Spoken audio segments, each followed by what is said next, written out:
Today I'm going to be showing you my best build for bossing and for silos here in Once Human. This is going to be a build based around the Shrapnel SOCR or the Soccer Rifle, and I'm going to be using the Purple Sniper Rifle. I'm going to be showing you what I use on them, what I use gear set wise, and giving you a few tips and tricks on some attachments as well. It's just going to be a quick guide on something you can use for both if you're running the silos on regular and on hard mode. This has cleared these absolutely fine in solo and in groups, and the same with the solo and group regular and hard mode bosses. If you do find this video useful and informative and you'd like to see more builds, don't forget to leave me a like and a subscribe down below, and without further ado, let's jump into the video. So first things first, the setup I am using here. Well, we've gone for 3 pieces of the Falcon set. This gives me rolling stamina cost reduction by -20%. It also gives me crit damage of +20%, and when stamina is over 90%, crit rate increased by 5% and crit damage increased by 20%. Now, this is really good because, of course, with the rolling stamina, it means you're going to regen back up there faster if you do have to dodge. Crit damage, just a flat-out increased percentage, is always great. When you're at max stamina, you're getting that extra crit rate and crit damage. Great for both the sniper and the SOCR rifle. So I run the Falcon hat, the Falcon mask, and the Falcon jacket there to complete those pieces. The perks I'm running on these, on the cap, we've got first move advantage violent. This one was from the hard mode version of the silo that drops the hat mods, and this one gives us after reloading crit rate of +10% and crit damage of +20% for 2 seconds. Great for both weapons, really useful, and of course it's got some nice attributes on there too. On the mask, we are running the explosive shrapnel. The 20th shrapnel is explosive and deals 240% with guaranteed critical hit. This is great for the SOCR rifle. And then on the jacket, we're running the rejuvenating mod, which is when HP is above 60%, a kill recovers 15% of your lost HP. Again, preferable with good attribute effects. Then for the rest of the set, we run 2 pieces of Agent here. We run both the Agent shoes and the Agent gloves. This gives you head damage reduction of +10% and weak spot damage of +10%. So it's that weak spot one we're really going for. Head damage reduction is nice if enemies do happen to hit you in the head, but it's the weak spot damage that we really want. This is really effective for both the sniper and for the SOCR, so this is really, really important. And then the final piece, I am currently running the heavy duty pants. This gives you a +10% to your max HP. You could run a unique piece in any one of these slots, just run a couple of pieces of agents and swap in a unique piece wherever you want if you're not bothered about the HP. But me personally, I do prefer having that extra little bit of survivability. In terms of the gloves then, the mod that we're running here is weak spot damage +25%. It's weak spot damage boost precision. Again, from the gloves silo on hard mode is where I got this dropped. Then on the boots, we are running the Ruthless Reaper precision. This is after accumulating 2 kills that refill 100% of your magazine from reserves. Perfect when you're using the sniper, and also really good when you're using the SOCR. If you do get some nice shrapnel procs on there as well, you can keep firing for a long time, which is really great. And then finally on the leg pieces here, then we are using Unstoppable Violent, again from the hard mode version of the silo that drops the pants mod, and this one gives us weak spot damage +20% when a bullet hits a target from more than 20 meters away. For every additional 1 meter away from the target, weak spot damage +1% up to 20%, so potential for 40% weak spot damage off this. Really, really useful, particularly with the sniper, so we're gearing towards both of those weapons nicely there. In terms of the weapons, we are of course using the SOCR, the Last Valor. This one is going to be giving us a 4% chance to trigger shrapnel with a hit. Crit counts as 2 hits, crit hits grant shrapnel trigger chance +1 for 1 second, and shrapnel crit damage +30%. So basically, this weapon is going to be giving us a lot of damage if we pump out the crit ability there. We're of course using the tungsten AP bullets to get the extra damage, and we're only calibrated this up to 4 right now, but I'm eventually of course going to get this to 10 before I run my next silo. I did actually lose the weapon in PvP before, I believe it broke, but that's how it goes sometimes, so we got it up to 6 right now, but once we can get up to 7 and 10, we can get the crit damage, crit rate, and the accuracy and stability. Of course, you can change these out if you do want to as well. And then the sniper we're running is the AWS .33 Black Panther. This one is just unlocked from exploring the map. Very easy to get hands on with. Anybody can use this one. This one gives us, after 3 seconds of aiming down sights, trigger Fortress Warfare. Now, Fortress Warfare, if we just go into this weapon, continuously grants nearby allies a damage boost.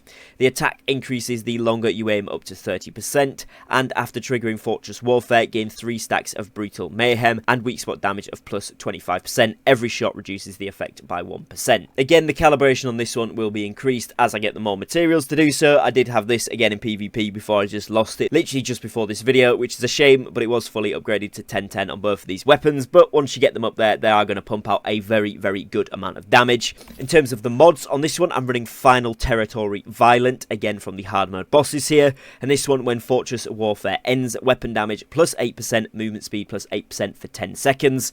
As well as this, again, attribute effects are looking pretty good. And then on the SOCR, we are running, of course, the Obliterate mod, which is the more parts shrapnel hits, the higher the shrapnel damage. Each part plus 15%. Very, very useful, very nice, and makes this pump out a lot of damage. Accessories on the SOCR, I'm using the large break muzzle, the compact reflex sight, the tactical light front grip, and the amended rifle magazine. The reason I'm using this one is it just gives us bonuses, whereas if we put the extended rifle mag in, we do get a ton of reload speed minus down and a little bit less accuracy as well, which is not great. The purple mag, the light rifle mag, isn't bad. This one gives us reload speed increase and stability increase, but slightly less accuracy again, whereas this one gives us an additional bit of accuracy as well as reload speed. And you can get this from the Grey Water Camp shop, so this is really easy to get hands on with, and I think probably one of the better attachments. Then moving over to the sniper, in terms of attachments here, I'm using the large break, the advanced combat optics, the tactical sniper rifle mag, and of course tungsten ammo. This again gives us the most accuracy and stability whilst giving us a decent bit of reload speed with this tactical SR mag, which you don't get with the other mag or no mag, and that's something that usually holds back the snipers. This is really good. You get this from the Riddle Spot Bazaar Rocks in the northeast Blackheart region. You could run either of these weapons individually with something like the recurve crossbow, which of course is available to everybody and will mark the targets for you as well. Then you can switch out and go between them as that, and then you could put on things like mark target damage increases and so on and so forth. Now the SOCR I actually got out of the wish machine right over here. It's in the Herald of Courage section if you want to try for that, or of course you can just go down to the blueprint shop, go into the rifles and straight up buy this one outright if you do want to do that. However, the sniper rifle was actually just obtained by going around the map and looting it from one of the weapon crates, so this is much easier to get hands on with. Most people will probably have this. It is at one of the main story areas. If you're wanting to find the blueprint for this sniper rifle, you need to go next to the Tall Grass Inn, and we're actually going to be looking at the Furnace Lair POI. If you go into this one, you need your season to be in phase 2. So if you go into the Evolution's Call or whichever one you're on, as long as you're in phase 2 or above, you'll be able to find the blueprint for this in the mystical crate in the Furnace Lair there. So it's very easy to get hands on with. You will need to be around level 30 in order to be able to do this, but the main story quest does take you up there, so you should be able to find this nice and easily. Now to give you a quick heads up on what I'm using in terms of the Cradle Override Mematics, here we have all of the slots unlocked. So I am using long range enhancement, which gives me damage plus 20% when holding sniper rifles or crossbows. As well as this, there is a 30% chance to automatically reload one bullet from the backpack upon defeating a target. So this is all about going for 1 or 2 shot kills, and when you're doing that, getting that ammo reloaded for as much higher chance as possible, which is really great.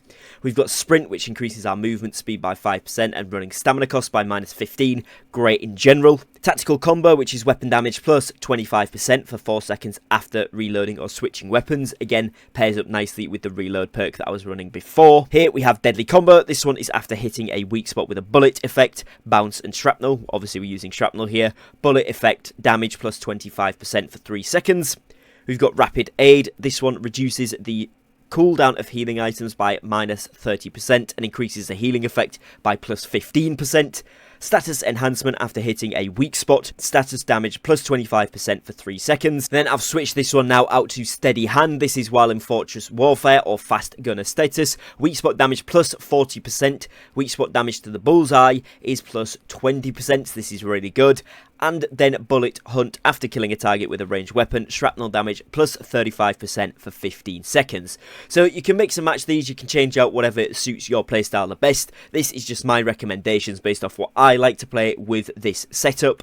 Again, like I said, you can use one or both of these weapons depending on what fits your playstyle better. If you've got a golden sniper unlocked, you might instead want to throw in something like the bullseye sniper. This one right here is really, really nice, so you can throw in that one instead if you do have that unlocked. If not, however, you can of course use the one that I'm using for this build, and this has been a steady build that most players can get their hands on fairly easily. Like I said, the golden soccer is in the wish machine already, so you can go ahead and do that, or just straight up buy the blueprint if you do want to. And like you can see from some of the gameplay on screen, this is pumping out some really good damage numbers. We've got very decent survivability, and the Deviant I like to pair with this is of course the Wolf Pet, or the Lone Wolf's Whisper is what it's called. This is from defeating the Shadow Hound boss. We'll drop this for you, and it's very, very good, very, very nice damage pet, and will really help you to take out groups of enemies, because it will take the aggro from them. In other words, the enemies will attack that pet rather than you, and then it multiplies into different forms and dips into the shadows, and you can essentially pick off the targets very easily with your sniper